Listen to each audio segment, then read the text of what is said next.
PMAY দেশের দরিদ্র ও মধ্যবিত্ত পরিবারগুলিকে বা প্রধানমন্ত্রী আবাস যোজনার মূল উদ্দেশ্য হল নিজস্ব পাকা বাড়ি তৈরি করতে আর্থিক সাহায্য করা। কিন্তু তথ্যের গরমিল ও দুর্নীতির অভিযোগ তুলে কেন্দ্র টাকা না দেওয়ায় বাংলার বাড়ি প্রকল্প চালু করেছিল পূর্বতন রাজ্য সরকার।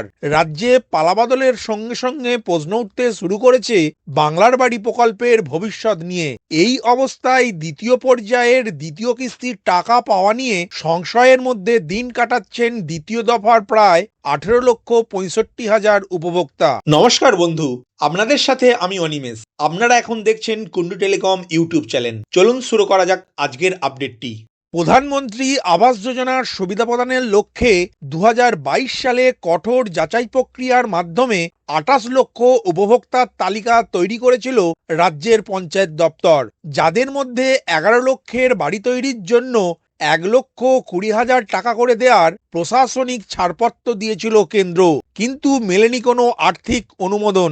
দীর্ঘ আন্দোলন ও অনুরোধের পরেও মেলেনি একটি টাকাও। ফলে রাজ্যের কোষাগার থেকে বাংলার বাড়ি নামে নিজস্ব প্রকল্প চালু করেন মমতা বন্দ্যোপাধ্যায়ের রাজ্য সরকার। প্রথম পর্যায়ে 11 লক্ষ ছাড়াও সরাসরি মুখ্যমন্ত্রী হেল্পলাইন নাম্বারের মাধ্যমে আসা আবেদনের ভিত্তিতে আরও 1 লক্ষ উপভোক্তাকে মিলিয়ে মোট 12 লক্ষ উপভোক্তাকে বাড়ি তৈরির টাকা দেয় রাজ্য সরকার।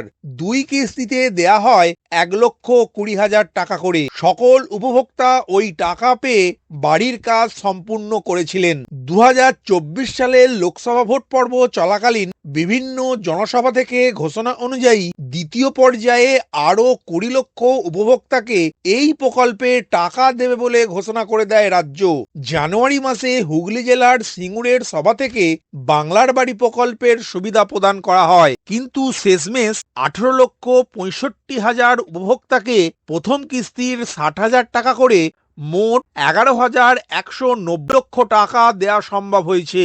এই সকল উপভোক্তাকে দ্বিতীয় কিস্তির টাকা দেওয়ার কথা ছিল আগামী সেপ্টেম্বর মাসে, কিন্তু তার আগেই রাজ্যে পালাবদলের ফলে দ্বিতীয় কিস্তির টাকা পাওয়া নিয়ে সংশয় তৈরি হয়েছে এই সমস্ত উপভোক্তাদের মধ্যে। সেক্ষেত্রে নতুন সরকার তৈরি হলে নীতিগত কোন সিদ্ধান্ত নেওয়া হয় সেই দিকেই তাকিয়ে রয়েছে রাজ্য প্রশাসন, কারণ দ্বিতীয় কিস্তি মেটানোর লক্ষ্যে অনেকগুলি বিকল্প পথ খোলা রয়েছে। প্রথমত, নতুন সরকার এসে এই সমস্ত উপভোক্তাদের দ্বিতীয় কিস্তির টাকা পূর্ব নির্ধারিত সময় অনুযায়ী মিটিয়ে দিল।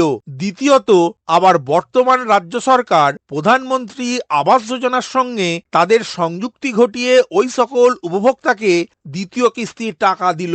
সেক্ষেত্রে রাজ্যের বাংলার বাড়ি পোর্টালের সঙ্গে কেন্দ্রীয় আবাস পোর্টালের সংযুক্তিকরণ খুব একটা কঠিন নয় বলেই সূত্রের খবর। তবে সেক্ষেত্রে শুধুমাত্র দ্বিতীয় কিস্তির জন্য কেন্দ্র অনুমোদন দেবে কিনা তা নিয়েও রয়েছে প্রশ্ন। এই সমস্ত বিকল্পই নতুন মন্ত্রীর সামনে তুলে ধরা হবে এবং নতুন সরকারের সিদ্ধান্ত অনুযায়ী পদক্ষেপ করা হবে বলেই প্রশাসনিক মহলের বক্তব্য। এখন দেখার বিষয় মাননীয় শুভেন্দু অধিকারী ও তার মন্ত্রিসভা কি সিদ্ধান্ত নেয়।